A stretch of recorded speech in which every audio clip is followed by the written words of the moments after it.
Yai Braja Mustiya, Kakang Brajasena. Kowe kok ngamuk punggung iki apa karepmu? Yai, aku ngamuk iki mawa dasar. Apa dasare? Aku kepengin njejeki bebener sejarah tumrap negara Pringgondani. Apa ana sing kleru? Ana. Apa klerune? Klerune Gatotkaca didadekake ratu.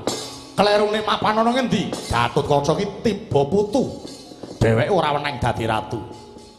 Kanjeng Rama Prabu Tremboko isih duwe anak lanang. Ya kuwi kakangmu Brajadanta iki. Aku isih kelingan Mbak Yu Arimbi wis nari karo kowe uga karo aku. Nalika semono kowe bakal didapuk dadi ratu ning kowe ora gelem. Kejaba aku ya ngono, aku ya mopo. Aku rumangsa bodho. Ora patut aku dadi ratu. Mula banjur kabeh padha milih Gatotkaca dasare wasiat saka Kanjeng Rama Prabu Tremboko. Lan uga pasarujukane para kadang braja aku karo kowe Kakang mudune pamilihing para kawula iki mung kari wisudan kowe aja gawe isinku kowe aja ngelek-eleki trah kowe karo aku sak trah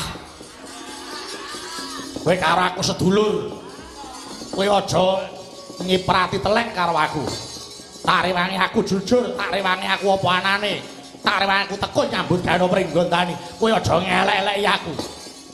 Yen kowe arep dadi kerereane Gatotkaca sak karepmu, yen aku ora sudi kok nyembah bayi wingi sore. Kowe abot aku apa Gatotkaca? Aku ora abot kowe, ora abot Gatotkaca, ning aku abot bebener. Bebener sing wis nganggo dasar kanggo mathuk. Mula sing dikepiye wae ora iso sapa wae sing arep nglorot marang Gatotkaca. Mula Kakang, yen kowe kepengin dipilih dadi ratu ngentenono 5 taun sing arep teko. Mbok ora idep. Kesuwen aku dadak ngenteni 5 taun. Dina iki aku duwe sayembara. Apa sayembaramu? Gatotkaca kelakon dadi ratu. Watun bisa nglangkahi bangkine Braja. Aku wae.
Riyen kok gelut karepe dhewe-dhewe ora isin to. Tunggal sak kringkelan, tunggal sak getih kok gelut. Disawang liyane iki ora pekewuh. Kowe iki Kakang Adi, ngerti apa ora? Iya. Ha mbok sing rukun. Menika Kakang Brajadanta ingkang jarak. Aku ki ya gumun karo Raden Brajadanta iki. Ing atase satriya lati karo pakarti kok ora nyawiji iki kepiye? Lah mau-maune iki kepiye? Lah kok ora biyen-biyen Paduka kepengin dadi ratu. Nyatane Semar ya nyekseni. Paduka Raden Brajadanta wis dimanggake karo Mbak Yu Arimbi. Kowe ora gelem. Kabeh kadang braja ditari ora gelem klebu kala bendana. Lagi milih Ndara Gatotkaca. Lah kok malah saiki malik tinggal ki ning apa?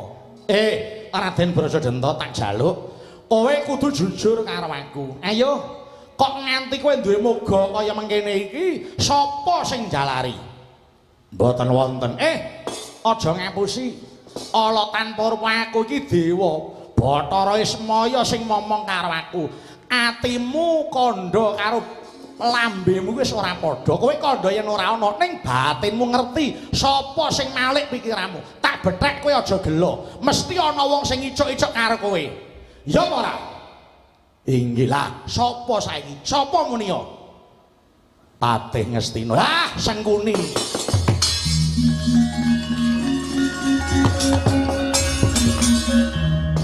Aku wis batin kok.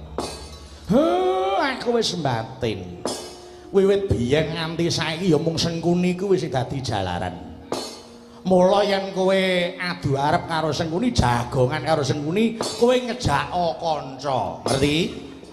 Men omongane nek bolak-balik kuwi ana seksine.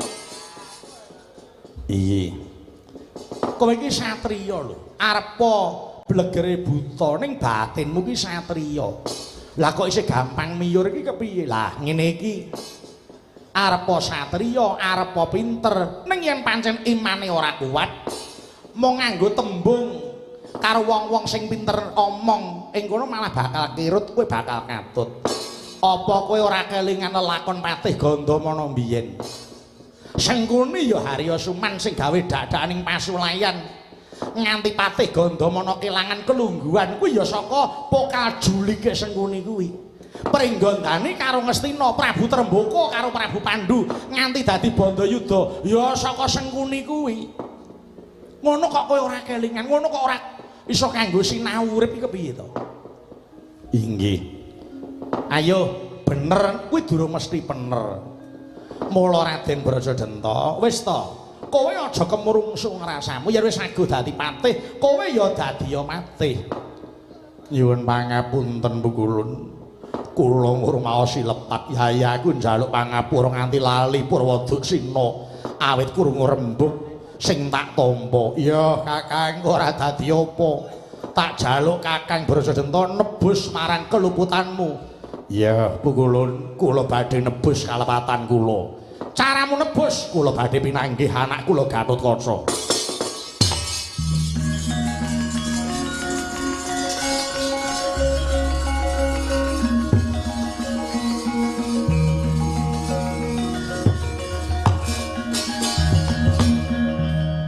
Paman, monggo paduka paman ingkang lenggah minangka dados narendra wonten Pringgondani. Kula pasrahaken dampar Pringgondani. Oh, aja ya Nggir. Aja. Pamanmu iki sing kleru kok Nggir. Aku sing kurang tanggap marang lelakon iki. Tinemune ana wong sing arep mbubarake kekadangan antarane Pringgondani lan Pandhawa. Ora. Ya mung kowe kang pantes minangka dadi narendra Nggir Gatotkaca. Ya mung paman arep nebus kabeh keluputanku gawe isine trah Pringgondani. Nggir Gatotkaca kula wonten dawuh. Pun paman arep nebus keluputanku kanthi pun paman bakal paring kekuatan kelawan sira Gatotkaca. Kekuatan menapa? Ya kuwi aji-aji kena kanggo cekelanmu besok dadi narendra. Upama sira magut ing Rananggana, aji-aji kuwi kena kanggo tetameng diri tumrap marang sira Gatotkaca. Aji-aji menapa? Wis mengko ora kuwi ngerti dhewe. Yen tak sebut malah babar, malah ora mandi. Lajeng kados pundi anggen kula nampi aji-aji kula wau. Carane nampa aji-aji syarate mripatmu kudu merem, tanganmu loro kiwa tengen kudu ngatung kaya patrape wong njaluk kae. Mekaten ya. Mengko yen wis ngeningke cipta, ngeremke mripat, aja pisan-pisan melek yen durung aji-aji ki mau manjing ana ragamu Nggir.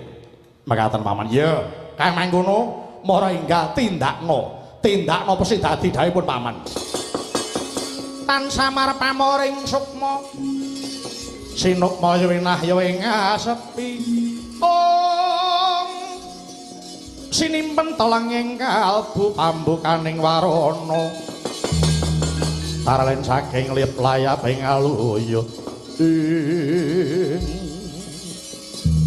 wata kaya mangkono dupi Raden Brajadanta miyarsa ing dadya aturira Sang Gatotkaca saya matur nyuh raosira.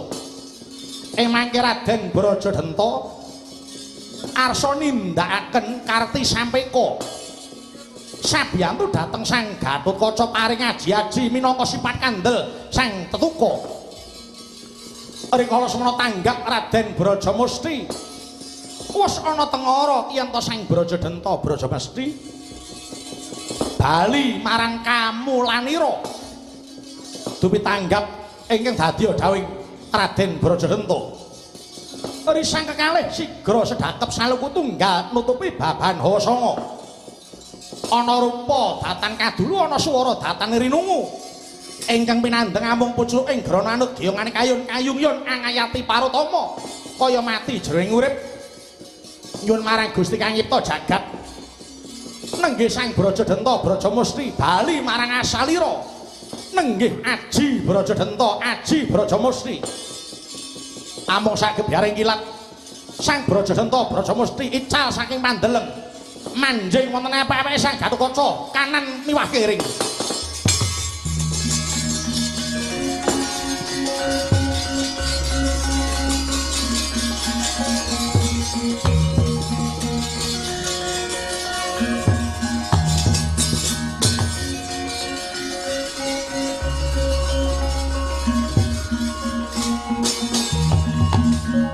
Den dos pundi pun sing merem niku pun meh rampung lho Paman Brajadanta Paman Brajamusti lah ngeten paduka ki mung diapusi karo Kang Paman kepiye wong lereke nah Kang Paman wau paring dawuh to arep menehi aji-aji kena kanggo sipat kandel anggen paduka dados narendra pringgondani iya wo aji-aji niku jenenge Aji Brajadanta Brajamusti mula den dinten menika Kang Paman sampun murut kasedan jati wangsul dhateng asal mulanira inggih Aji Brajadanta Brajamusti manjing wonten epek-epek paduka kanan kiring waduh oh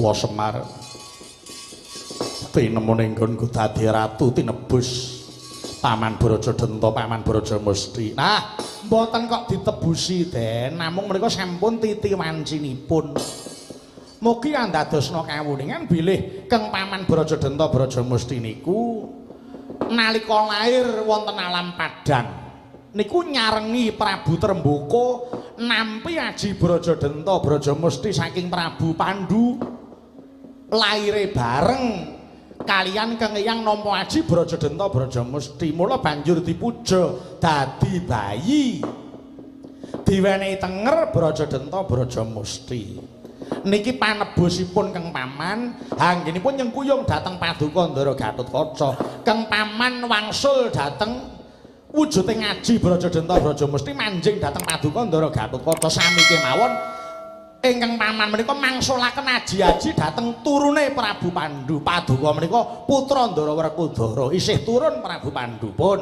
ora sah digetuni lelakon niku adile dilakoni penandang adile mung kudu disandang pun yen kesuwen oleh getuni lelakon malah ora ndang rampung nggih kula dherekaken minggah dhateng menapa